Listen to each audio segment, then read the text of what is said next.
Hi, I'm Katie. I'm Josette. I'm Naomi. And we're Muna. And you are live in Limbo. I know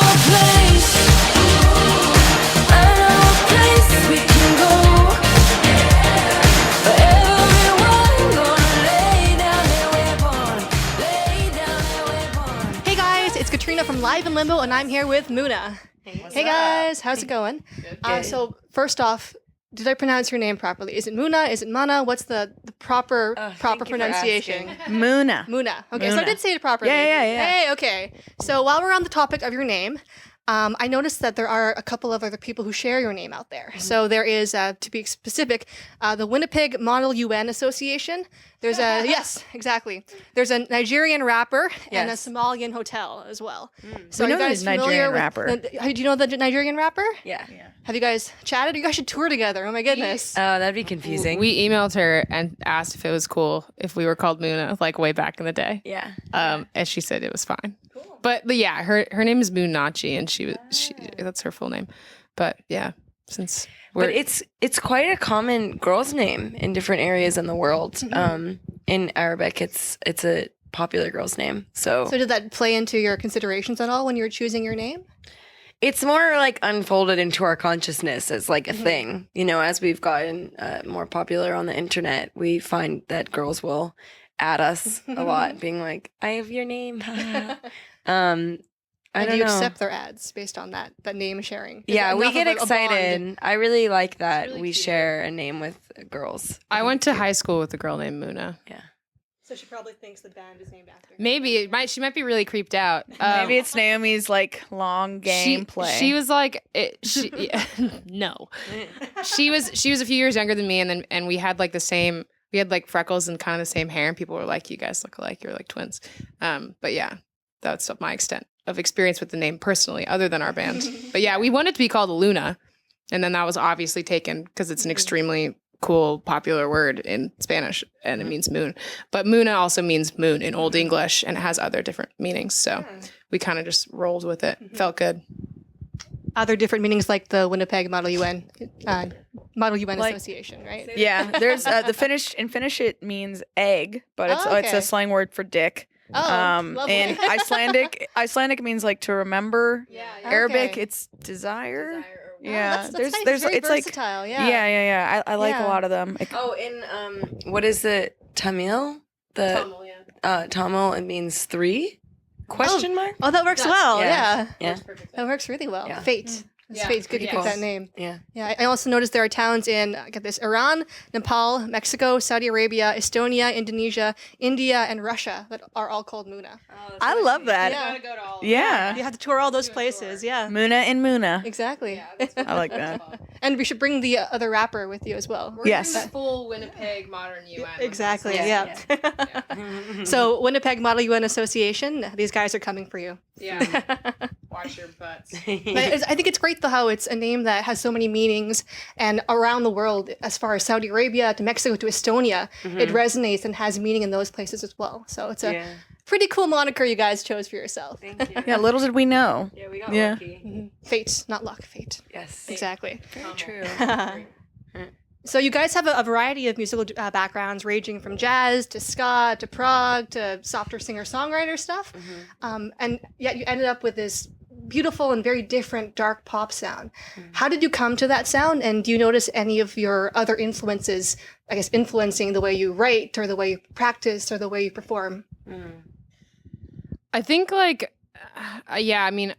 my family are all musicians. Josette grew up playing in bands. Katie played the violin and has been writing songs since she was like a little kid. So it's definitely in us to play music. But I think we all are kind of attracted to just like the innate hooky quality of a good pop song, or like the innate emotional reaction that you have when you're listening to just something that's a little bit like that's just catchy and undeniable, but not necessarily kitschy or pandering in some kind of like trying to sell you happiness sort of way. It feels good to listen to something that's also like very honest.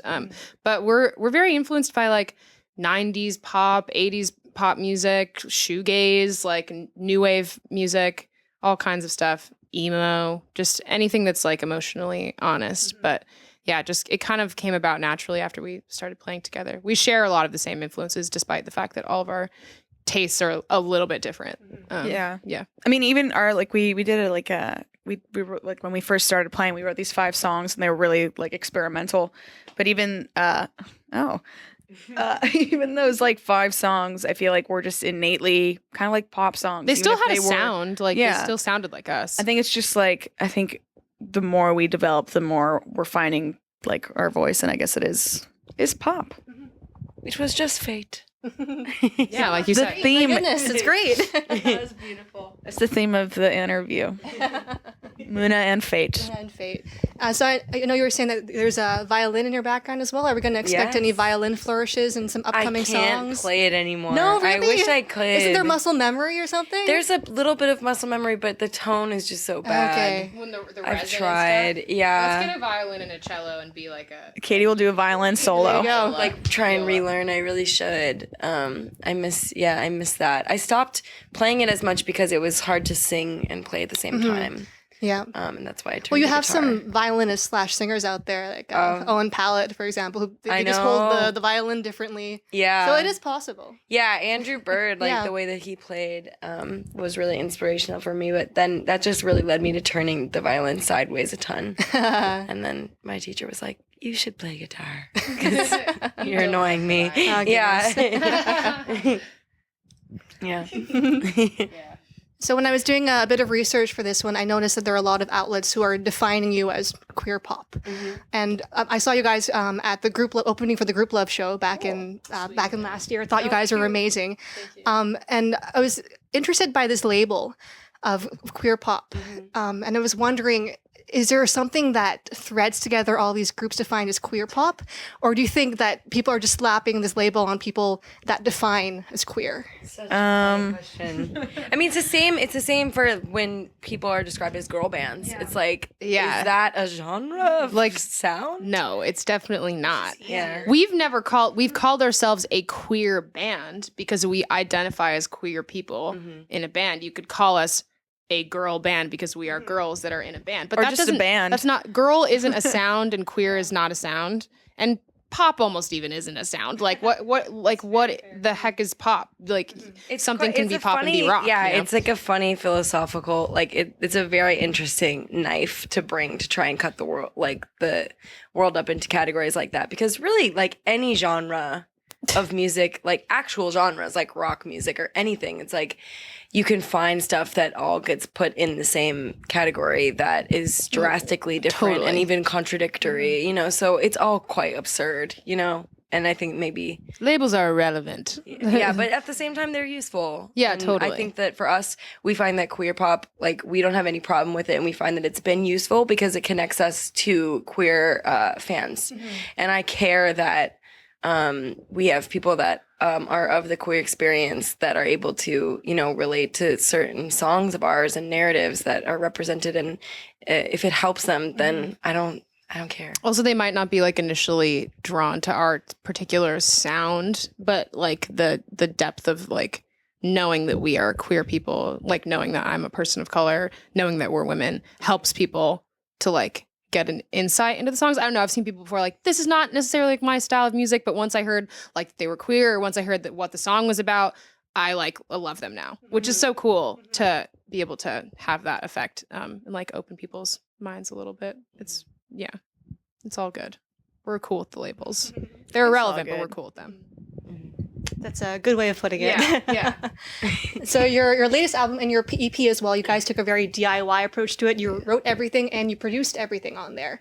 So what was that experience like? And moving forward, do you think you'll keep doing that or try something different and maybe get a producer in there?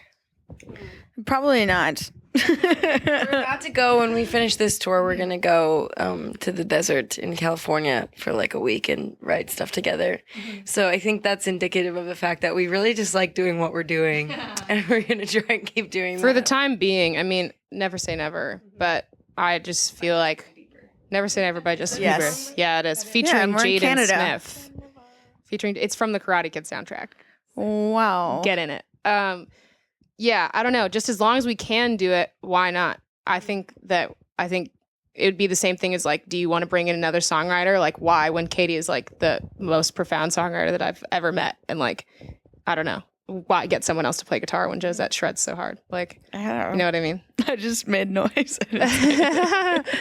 But yeah, we think we're good at what we do. So I also want to add that it's really, I mean, we do a lot of stuff ourselves, but we also like have had so much support totally. and we have a team, you know. So I think as this grows, we do attempt to find a balance between we want to do things ourselves and hold dominion over the creative aspects of it, but it's not realistic to say that we don't have like a team of people that work No, for us. yeah. Make it Of course. the larger vision happen, and that's just part of it, you know. Yeah.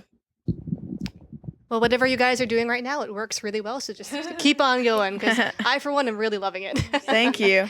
So you guys have kept a really busy schedule, touring like crazy. You've been in Toronto 3 times in the past. So counting tonight, 3 times in the past Yeah. year. I heard at South by you guys got mono.